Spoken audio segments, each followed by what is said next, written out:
Hi, and welcome to Horror Recapped. Today, we will be examining 2008's Splinter. Beware, spoilers ahead, watch out, and take care.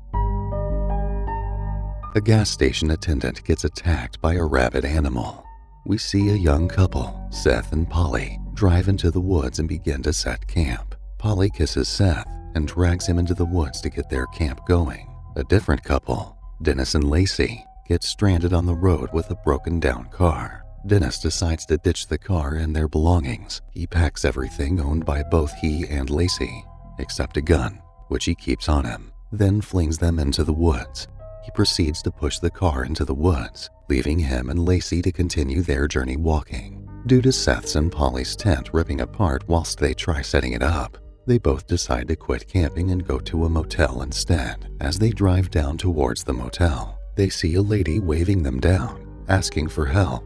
Polly stops the car while debating with Seth whether to help the stranded lady or not. In the midst of this, a man, Dennis, knocks on the driver's window. Noticing their hesitancy, Dennis pulls out his gun and then drags Polly out of the car. He also asks Seth to turn off the vehicle, get out of the car, and make room for two more in the back seats. Lacey finally catches up at this point and argues with Dennis, saying, "You promised no hostages," to which Dennis asks for her to trust him.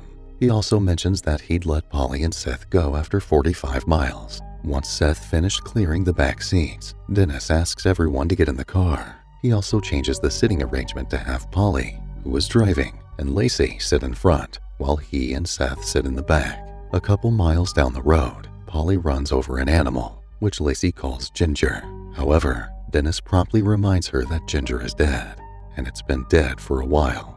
Polly stops the vehicle and announces that they have a flat tire. Everyone gets out of the car, and Dennis passes the gun to Lacey, asking her to shoot Seth if he so much as moves. He then goes to help Polly fix the tire. Lacey, who's under the delusion that the animal is Ginger, makes Seth, at gunpoint, follow her to check if the animal is still alive. Dennis gets pricked by one of the spikes lodged in the tire as he helps Polly swap it with the spare, but he brushes it off and continues with the change. Lacey forces Seth to check the animal to see if he could save it. The animal, which turns out to be the same one that killed the gas station attendant, lunges at Seth as he tries to touch it, causing Lacey to shoot it repeatedly. Lacey forces everyone to get into the car and they drive off. She repeatedly threatens to blow Polly's head off if she doesn't speed up.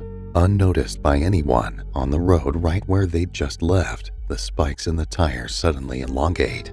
Dennis finally finds a way to get Lacey to calm down. He then asks for the last time she took a hit, to which Lacey replies, "The day before yesterday," causing Dennis to believe she had been seeing things.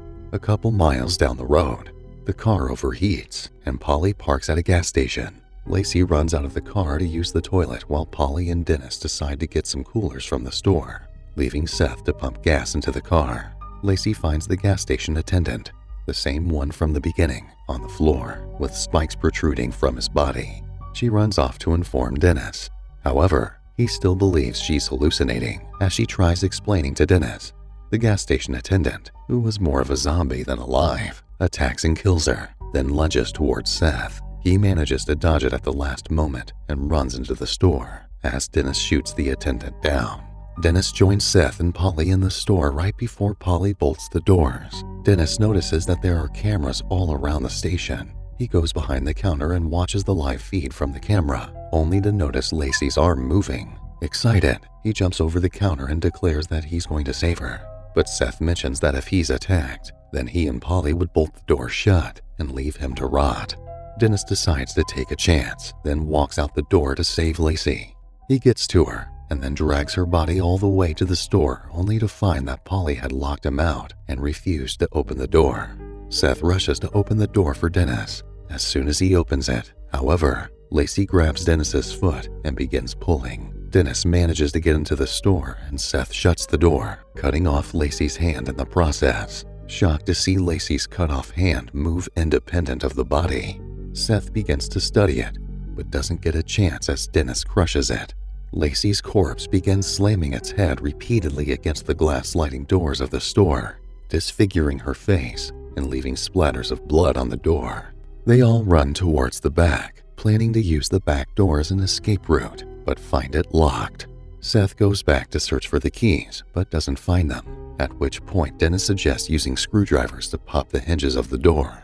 Polly pops the door and discovers a metal door locked with a chain and padlock. At this point, Seth realizes that Lacey has stopped banging her head against the door. He listens, then finds that she's on the roof. They decide to make a run for it, only to find a cop waiting outside with a gun pointed at Dennis. She misjudges the situation, thinking Dennis kept them hostages. After trying and failing to convince her of the truth, Dennis decides to play along with her, asking her to call the situation in, or he'd kill his hostages. As soon as she calls it in, Lacey grabs her from the roof and rips her torso in half. She then drags the upper part to the roof before merging with it, becoming a monster. After what seems like hours, Dennis comes up with a plan to burn down the trees using lighter fluid to attract a firefighter team. Seth is immediately against this idea. He mentions that setting the forest on fire would cause the fire to come back into the building, not to mention that they were at a gas station. However, Dennis and Polly refuse to listen to him, saying it was their only chance. Dennis begins pouring the lighter fluid through the back door when Seth realizes that they can contact the police using the receiver dropped by the cop. Realizing someone has to go outside to get the receiver, they begin thinking up solutions. Seth grabs some metal hangers from a cloth rack and tapes them together. He suggests that they could use it to pick the receiver through a hole. They all decide to go with this plan, as Polly and Seth use the taped hangers to pull the receiver. Dennis discovers black veins on his arm, starting from where he had been pricked by the spike. As he tries to figure out how to get rid of the black veins, his arm begins moving on its own, causing a bone in his fingers to break. Seth finally manages to grab and pull the receiver with the hanger. However, just as he's about to pull it into the building, the monster that was once Lacey grabs the receiver. She puts her arm through the hole trying to get to Seth, cutting the arm off in the process. Seth and Polly both hide. However, the arm finds them and begins to attack, but Seth manages to block it using a metal tray. Dennis appears and helps them into the freezing room. He makes them hide, saying the arm would forget if it didn't see them. Seth realizes that their attackers only move on instinct without thinking, and something in the freezing room was preventing them from attacking. He just wasn't sure what.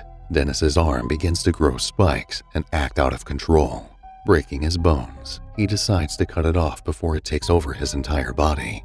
Polly fetches him a knife, but before he can use it, he passes out. Seth decides to cut off the arm for Dennis and asks Polly to use a towel to hold it down to prevent the spikes from touching either of them. He comes across a problem after cutting off Dennis's flesh. He realizes he can't cut the bone. It takes a moment for Seth to spot a heavy block that he uses to crush Dennis's bone, successfully separating his arm from the rest of his body. Dennis wakes up a couple of hours later and tells both Polly and Seth the story of how he escaped prison. As he explains, Seth realizes the reason the monster didn't attack them in the freezing room: temperature. He explains his hypothesis to both Dennis and Polly. The monster only senses heat. He further says that the hypothesis explains why he could escape at the beginning and get into the store. The monster wasn't after him, but the overheating vehicle. He comes up with a plan to reduce his body's temperature to below room temperature with blocks of ice. He would then get the cop's car closer to the store before driving off with both Dennis and Polly. He proceeds to execute the plan, while Polly throws firecrackers through the back door to get the monster's attention and buy Seth more time. It takes Seth a while to get to the vehicle due to his freezing state, only to discover that the car's keys were nowhere to be found. As he searches for the keys, his temperature begins rising steadily till it gets over room temperature, causing the monster to rush toward him. Noticing this, Dennis steps out of the car holding a firecracker, and the monster goes after him instead. He rushes inside the store and into the freezing room with Polly in tow, but the monster also gets inside and begins searching for them. Noticing this, Seth searches the car to find a shotgun in the back seat, which he fires at the monster. Meanwhile, a firecracker lights the flammable liquid, causing a fire to start which kills the arm that previously attacked both Seth and Polly. Dennis grabs the shotgun from Seth, ordering him to run off with Polly as he begins to shoot at the monster. Realizing the shots weren't causing much harm to the monster, Dennis shoots a diesel tank, causing an explosion which engulfs the monster in fire. However, the monster has already injured him, injecting more spikes into his body, causing him to begin dying. Polly, with Seth in tow, rushes over to save Dennis from the fire, only to realize he couldn't be saved due to the injuries caused by the monster. Dennis pulls off his necklace, which had a key and a medallion with inscriptions on it. He hands it over to Seth, asking him to take it to a specific bank. Seth and Polly both walk away from the gas station as Dennis shoots the remaining fuel tankers, and the gas station goes up in flames.